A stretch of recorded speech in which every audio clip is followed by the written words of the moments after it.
Uh, at this juncture, we're having the presentation of our Ken to our Command Chaplain, Captain Takis Chaplain Service.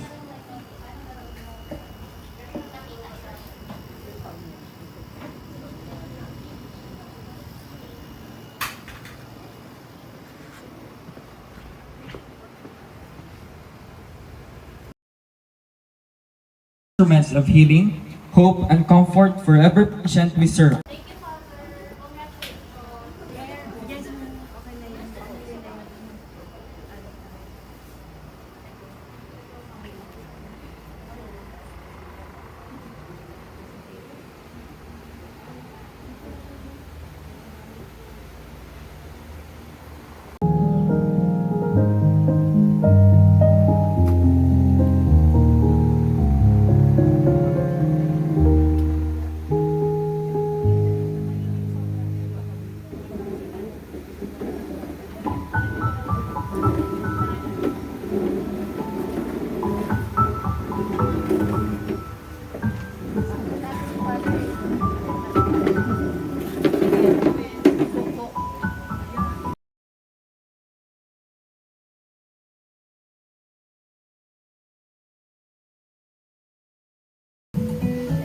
Ma'am. Smile lang, smile. Smile. Smile. Colonel Hazel D. Billones, Nurse Corps, General Staff Corps, our Chief Nursing Service. Good morning, ma'am. To my fellow officers, enlisted personnel, nursing service personnel, good morning, ma'am, sir. Again, ladies and gentlemen, we have now moved to a very special highlight of our program, and that is the launching of the Daisy Award. The Daisy Award is an international program that honors and celebrates the skillful, compassionate care of our nurses providing every day. It stands for Disease Acting the Immune System. It was created to express the profound gratitude for the superhuman work done by the nurses. So to begin with, may I now call on Civilian Human Resource Grace D. Joyanek, registered nurse, for the opening prayer.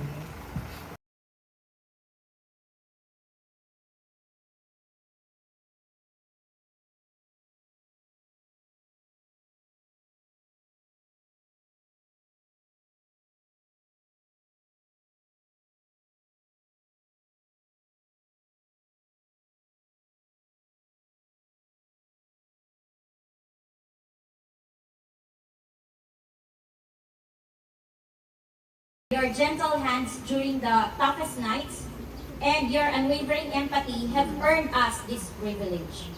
You are the heart of our healing mission.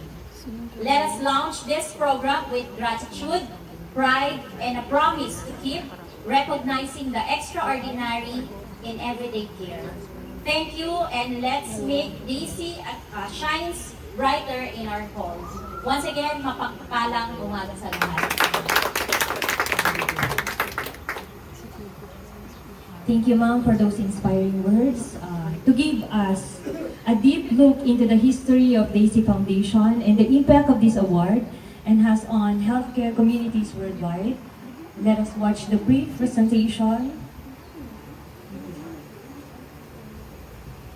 I don't know that you can actually describe how amazing the Daisy Awards have been for our staff. Our Daisy celebration for Summer 2018. It's truly an award that comes from the heart. My name is Tina Barnes-Carraher. I'm one of the co-founders of the Daisy Foundation. Patrick was my husband, the inspiration for the Daisy Foundation. We're here to celebrate the nurses who do so much for so many people and expect so little in return. All of us underestimate the role of nurses until we're in their loving hands. We wanted a way to create. That's why the Daisy Foundation was started. I became a nurse because my younger brother was 2 years old when he was diagnosed with leukemia. We had seen firsthand the kind of impact the nurse can have. My name is Jose Manuel Arellano, and I'm a Daisy Award winner. My name is Yesenia Valle, and I am a Daisy recipient. My name is Wally Moran, and I nominated Vanessa Wright for a Daisy Award.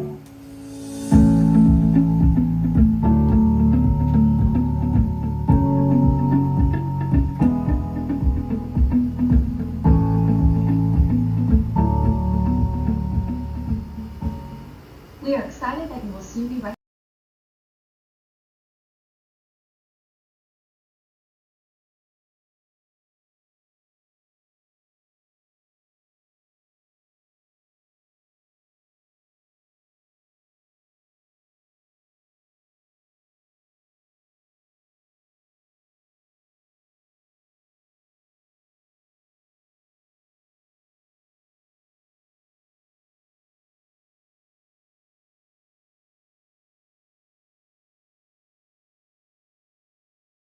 behind the foundation. We will now proceed to the symbolic ceremonial meals to signify your shared commitment to a mission of appreciation.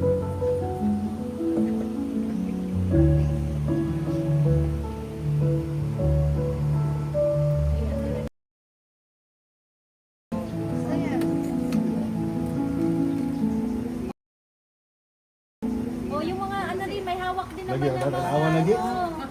Kape lagi mo. Mama na, yung iba na doon sa ano, lapit yung Kaya ako dito mo. Yan. Kaya sa kumak. Thank you. Part of the celebration. But before that, Ma'am Sir, we will be having a refreshment at the mess hall. Ma'am Sir, change muna.